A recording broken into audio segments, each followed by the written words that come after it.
এমন একটা স্ত্রী যদি পাইয়া থাকো রে মুমিন, তুমি বাইরে বাইরে কষ্ট করবা, তোমার স্ত্রী ঘরে বসে নামাজ পড়বে, যায় নামাজ বিছাইয়া দোয়া করবে, জান্নাতের বাগান তুমি পেয়েছো। মদিনার নবী বলেন, আমি মুহাম্মদের জীবনটাও শুরু জীবনটাই এমন ছিল। আম্মা জান আয়েশা বলেন, আমি দেখি নবী আমার হুজরায় বসে কান্না করেন। আমি আয়েশা ভয় পেয়ে গেলাম, ও পয়গম্বর কেন কাঁদেন? আমি আয়েশার কোনো বেয়াদবি হয়েছে নাকি বলে কেন? আয়েশা রাদিয়াল্লাহু আনহা বলেন, পয়গম্বর 6 বছর বয়সে আমার সাথে আপনার বিয়া হয়েছে। আমি আয়েশার বয়স কত? 6 বছর আমি আয়েশার বয়স, আপনার সাথে তখন আমার বিবাহের বন্ধন হলো।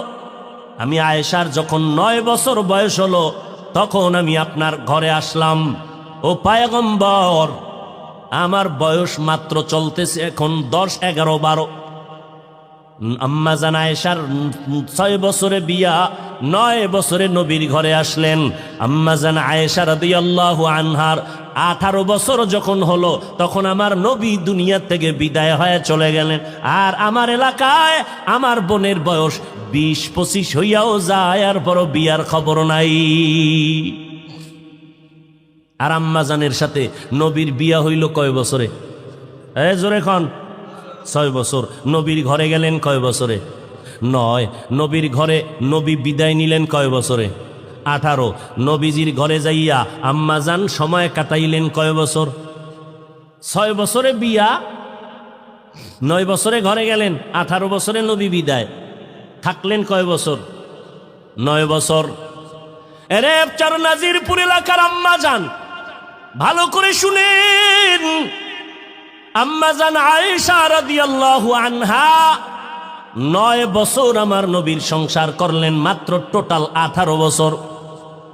এই 9 বছর আমার নবীর সোহবতে থেকে আম্মাজান আয়েশা নবীর কি বরকত পেয়েছেন। আম্মাজান আয়েশা বলেন, আল্লাহর শুকর, আমি 9 বছর বয়সে নবীর ঘরে আসার পরে 18 বছর আমি নবীর বিদায়ের বেলায় 18 বছর বয়স, মাত্র 9 বছর সংসার করেছি। এই 9 বছর নবীর বরকতে আমি আয়েশা কি পেয়েছি দুনিয়ার নারীরা জানো?